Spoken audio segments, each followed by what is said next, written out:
வணக்கம். திண்ணைக்கு வந்த சொந்தங்களுக்கு என்னுடைய அன்பான வரவேற்புகள்.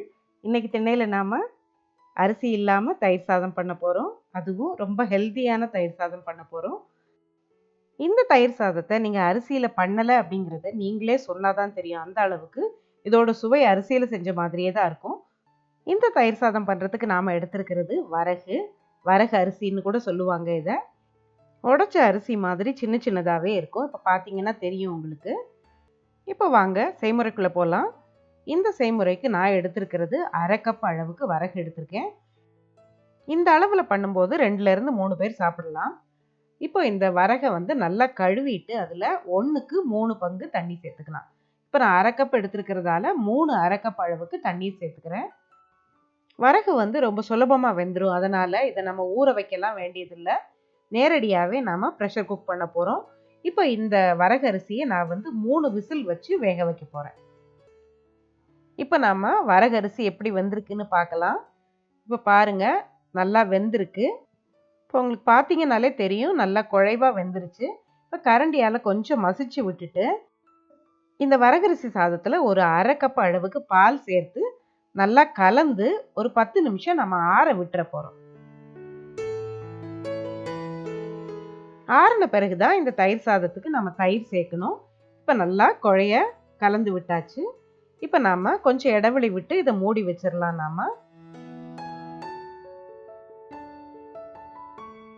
இப்போ 10 நிமிஷம் ஆயிடுச்சு. இப்போ நம்ம இன்னும் கொஞ்சம் கெட்டியாயிருக்கு சாதம். நான் இன்னொரு 1/4 கப் அளவுக்கு பால் சேர்த்துட்டு அதில் இந்த தயிர் சாதத்துக்கு தேவையான மற்ற பொருட்களை சேர்க்கலாம். இப்போ நான் நறுக்கின பச்சை மிளகாய், இஞ்சி, உப்பு, நறுக்கின கருவேப்பிலை இதெல்லாம் சேர்த்து இப்போ மறுபடியும் கலந்து விட்டுட்டு கடைசியாக இதில் 2லேருந்து 3 டேபிள் ஸ்பூன் அளவுக்கு தயிர் சேர்த்துக்க போகிறேன்.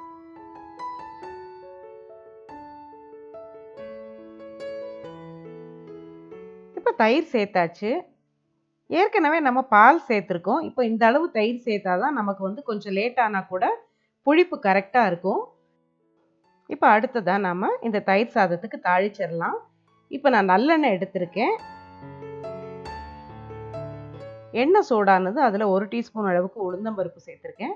கொஞ்சமாக கடுகு சேர்த்து கூடவே 2 காஞ்ச மிளகா, கொஞ்சமாக பெருங்காயம் இதெல்லாம் சேர்த்து தாளித்து இப்போ நம்ம இதை தயிர் சாதத்தில் கலந்துக்க போகிறோம்.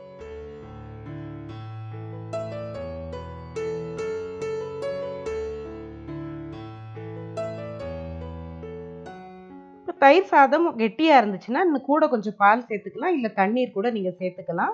இப்போ தாளிச்சதை சேர்த்து கலந்து விட்டு நாம் இந்த தயிர் சாதத்தை பரிமாறலாம்.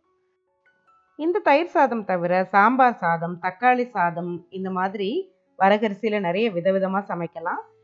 அடுத்தடுத்த பதிவுகளில் நாம் அந்த செய்முறைகளை பார்க்கலாம். இந்த பதிவு உங்களுக்கு பிடிச்சிருந்தா சேனலுக்கு புதுசாக வந்திருந்தீங்கன்னா மறக்காமல் சேனலை சப்ஸ்கிரைப் பண்ணிக்கோங்க. அடுத்த பதிவில் சந்திப்போம். நன்றி.